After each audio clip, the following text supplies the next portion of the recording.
బద్రీనాథ్ ఆలయం హిందూ పురాణాల ప్రకారం ఈ ఆలయం శ్రీ మహావిష్ణు నివాసంగా పరిగణించబడుతుంది. ఈ ఆలయం ఉత్తరాఖండ్లోని అలకనంద నది ఒడ్డున నారాయణ అనే రెండు పర్వతాల మధ్య ఉంది. హిందూ మత విశ్వాసాల ప్రకారం బద్రీనాథ్ విశ్వంలోని 8వ వైకుంఠంగా పిలువబడుతుంది. ఇక్కడ శ్రీ మహావిష్ణువు 6 నెలలు నిద్రపోతారు, 6 నెలలు మాత్రమే మేల్కొని ఉంటారు. ఈ చార్ధామ్ యాత్రలోని పవిత్ర పుణ్యక్షేత్రాలలో బద్రీనాథ్ ఒకటి. హిందూ పురాణాల ప్రకారం శ్రీ మహావిష్ణువు సంబంధించిన ప్రధాన ప్రదేశం. బద్రీనాథ్ విష్ణువుకు సంబంధించిన 24 అవతారాల్లో ఒకటిగా పరిగణించబడుతుంది. ఈ ఆలయము తలుపులు మూసివేయడానికి ముందు శ్రీ మహావిష్ణువు విగ్రహాన్ని పూస్తారు. అనంతరం 6 నెలల తర్వాత ఈ ఆలయాన్ని తలుపులు తెరిచినప్పుడు విగ్రహానికి పూసిన నెయ్యి చెక్కు చెదరకుండా ఉంటే దేశం సుభిక్షంగా ఉంటుందని నమ్ముతారు. మరోవైపు తక్కువ లేదా పొడిగా ఉంటే దేశంలోని అధిక వర్షపాతము సంభవిస్తుందనడానికి సంకేతంగా భావిస్తారు. ఇక్కడ నారాయణ విగ్రహాన్ని పూజిస్తారు. ఈ ఆలయంలో శ్రీహరి విగ్రహము చతుర్భుజ ధాన్యంలో కూర్చున్న శైలిగ్రామ రాతితో చేయబడి ఇంటికి వచ్చిన వారు తమ మనసులో ఏం కోరుకున్నా అది ఖచ్చితంగా నెరవేరుతుందని నమ్ముతారు. బద్రీనాథ్ ఆలయాన్ని సందర్శించే భక్తులు శ్రీ విష్ణు లక్ష్మీదేవి ఆశీస్సులు ఎల్లప్పుడూ ఉంటాయని నమ్ముతారు. ఇక్కడ మీకు లైన్ కనబడుతున్నది. సీతాపూర్ నుండి సోన్ప్రయాగ్ వరకు 5 కిలోమీటర్లు ఉండడం జరుగుతుంది. ఇది కేదార్నాథ్ వెళ్లే భక్తులు. సోన్ప్రయాగ్లో రిజిస్ట్రేషన్ ఆఫీస్ ఉంటుంది. మనము ఆన్లైన్లో రిజిస్ట్రేషన్ చేసుకున్న ఫామ్ని అక్కడ సబ్మిట్ చేస్తే దాని మీద మనకు స్టాంప్ వేసి అక్కడ నుంచి మనము గౌరికొండకి బయలుదేరడం జరుగుతుంది. గౌరికొండ వచ్చేసి మనకు 5 కిలోమీటర్స్ దూరంలో ఉండడం జరుగుతుంది. గవర్నమెంట్ జీప్స్ కూడా అవైలబుల్గా ఉంటాయి, లేదంటే నడకదారిన కూడా మనం బయలుదేరడం జరుగుతుంది. మేము వచ్చే రోజు లైన్ చాలా ఎక్కువగా ఉన్నది. సోన్ప్రయాగ్ నుంచి రాంపూర్ వరకు దాదాపు 10 కిలోమీటర్స్ లైన్ ఉంది.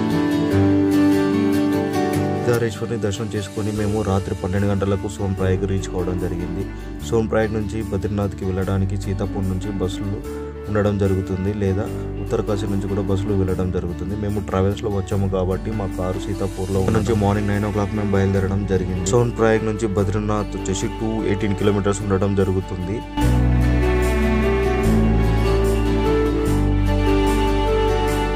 ఈ ప్రయాణ మార్గంలో సీతాపూర్, రాంపూర్, ఉత్తరకాశీ, రుద్రప్రయాగ్, జోషిమఠ్ మీదుగా బద్రీనాథ్ రీచ్ కావడం జరుగుతుంది.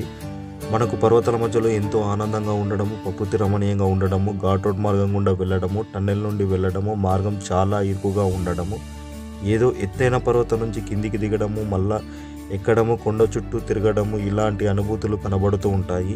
మార్గ మధ్యంలో ఎన్నో అద్భుతమైన దృశ్యాలు మనకు కనబడుతూ ఉంటాయి. ఇక్కడి పోలీసు వాళ్ళు చాలా పీస్ఫుల్గా ఉండటం, రాంగ్ రూట్లో వెళ్ళిన సరైన మార్గంలో ఎక్స్ప్లెయిన్ చేయడం జరుగుతుంది.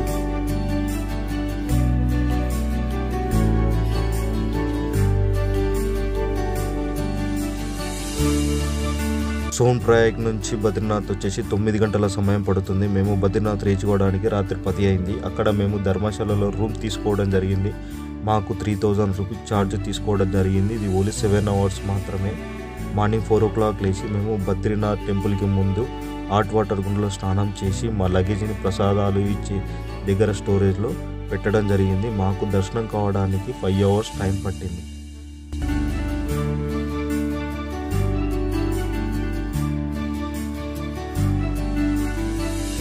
సోన్ప్రయాగ్ నుంచి బద్రీనాథ్ వెళ్లే మార్గ మధ్యలో మనకు ప్రతి 10 కిలోమీటర్లకు ఒకసారి హోటల్స్ కూడా ఉండడం జరుగుతుంది. అలాగే బాత్రూమ్స్ కూడా అవైలబుల్గా ఉండడం జరుగుతుంది. సోన్ప్రయాగ్ నుంచి మనం బద్రీనాథ్ వెళ్లే మార్గము పర్వతాల మధ్యలో నుండి వెళ్ళడం జరుగుతుంది. ఎంతో ఆనందకరంగా కూడా ఉండడం జరుగుతుంది.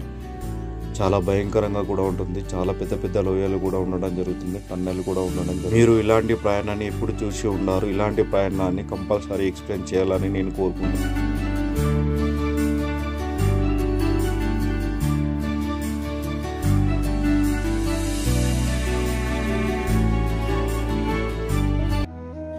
హిందూ మతాన్ని నమ్మే వారంతా తమ జీవితంలో ఒక్కసారైనా బద్రీనాథ్ యాత్ర చేయాలని కోరుకుంటారు. ఈ నేపథ్యంలో భూలోకంలో వైకుంఠంగా భావించే బద్రీనాథ్ను శ్రీ మహావిష్ణువు 2వ నివాసంగా కూడా అంటారు. అందుకే దీన్ని 2వ వైకుంఠం అని కూడా పిలుస్తారు. పురాణాల ప్రకారం సత్యయుగము భక్తులందరూ ఇక్కడికి విష్ణుమూర్తి దర్శనము పొందారు. త్రేతాయుగంలో దేవతలు, ఋషువులు మాత్రమే శ్రీహరి దర్శనము చేసుకునేవారు. ఈ ఆలయంలో అఖండ జ్యోతి దర్శనం కోసం వేలాది మంది భక్తులు చేరుకుంటారు.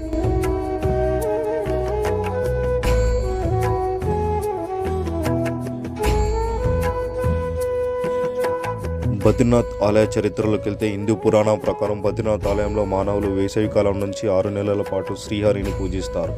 ఆ తర్వాత శీతాకాలం నుంచి 6 నెలల పాటు దేవతలు పూజిస్తారని చాలా మంది దేవతలకు ప్రతినిధులుగా నారదముని పూజిస్తారు. ఆలయ తలుపులు మూసినప్పుడు నారదుడు అఖండ జ్యోతిని వెలిగిస్తారని పురాణాల్లో పేర్కొనబడింది. బద్రీనాథ్ ఆలయ తలుపులు తెరిచినప్పుడు అక్కడ వెలిగించే అఖండ జ్యోతి దర్శనానికి ఎంతో ప్రాముఖ్యత ఉంది.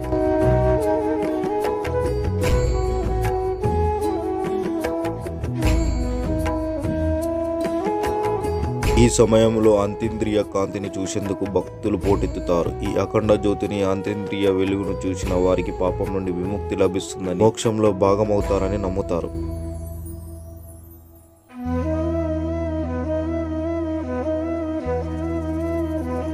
బద్రీనాథ్ ఆలయ తలుపులు తెరిచినప్పుడు యోగభద్రిపై అమర్చబడిన నెయ్యిని భక్తులకు ప్రసాదంగా పంపిణీ చేస్తారు. ఇక్కడ ఉండే బద్రీనాథ్ విగ్రహాన్ని ఎవ్వరూ తాకకూడదనే నియమం ఉంది.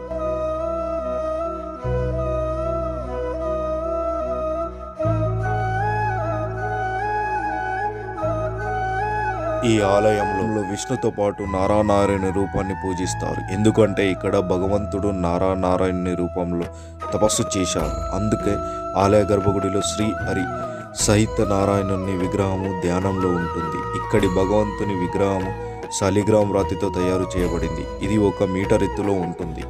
బద్రీనాథ్ ధామ్లో ఉన్న శాలిగ్రామ్ విగ్రహాన్ని 8వ శతాబ్దంలో ఆది శంకరాచార్యులు ప్రతిష్ఠించారని నమ్ముతారు.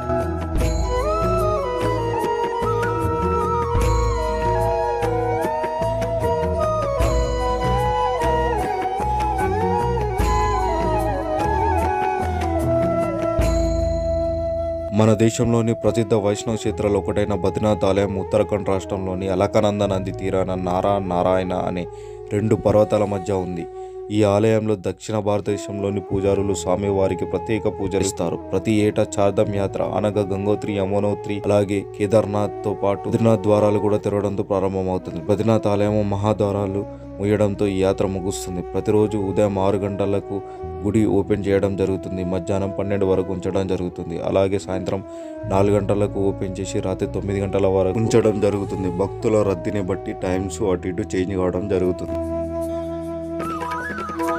ఇక్కడ మరో విశిష్టం ఏంటి అంటే పెద్దలు అనగా చనిపోయిన వారికి పిండ ప్రదానము చేస్తే వాళ్ళకు పైన ఉన్న మోక్షం కలుగుతుంది. హిందువుల యొక్క విశ్వాసం. మీలో ఎంతమంది బద్రీనాథ్ యాత్రకు వెళ్ళారో కింద కామెంట్ రూపంలో చెప్పగలరు. నా వీడియో కనుక నచ్చితే చిన్న సబ్స్క్రైబ్ చేసి నాకు సపోర్ట్ చేయగలరని కోరుకుంటున్నాను. ఇలాంటి వీడియోలు మరిన్నో ముందుకు తీసుకురావాలని కోరుకుంటున్నాను. అందరికీ జై శ్రీరామ్, జై శ్రీమన్నారాయణ, హర హర మహాదేవ్, శంభో శంకర.